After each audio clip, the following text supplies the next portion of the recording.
My Lords, I declare my interest as set out in the Register. I am founder and chairman of a charity which, amongst other things, is a special post-16 institution. Our aim is to prepare young people for employment. The charity is Team Domenica, named after my daughter who has Down syndrome. Also, we have a Ukrainian refugee child staying with us who attends the nearest public school to us free, along with 4 others. Non-maintained special schools have been excluded from the new 20% tax. However, these schools are only a very small part of the special educational needs landscape.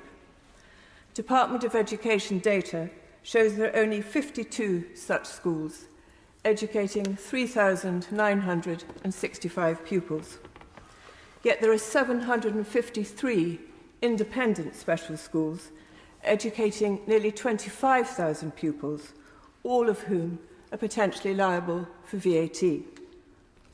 Where their place is funded by the local authority, this can be claimed back, but the school still faces the cost of registering for VAT and the burden of managing the system.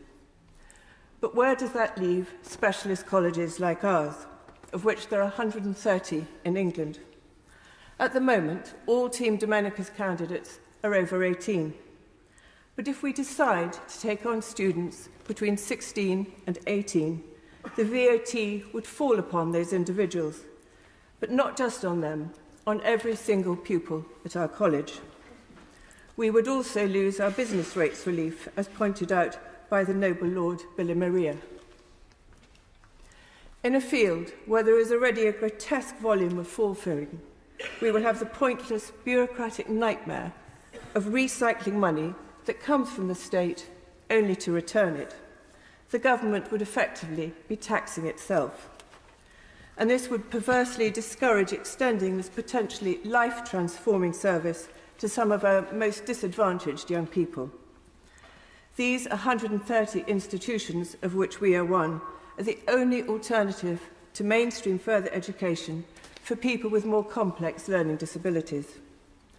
On the wider point, which other members of your Lordship's House have made, concerning the 94,000 SEN pupils placed in private mainstream schools, only 7% of them have an education, health and care plan, which means that the overwhelming majority are paid for by the parents, many of whom will be already at the limits of what they can afford.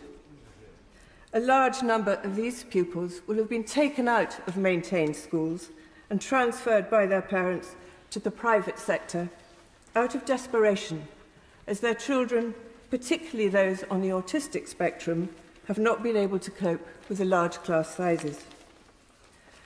The general effect of this tax will be to drive more SEN young people into the maintained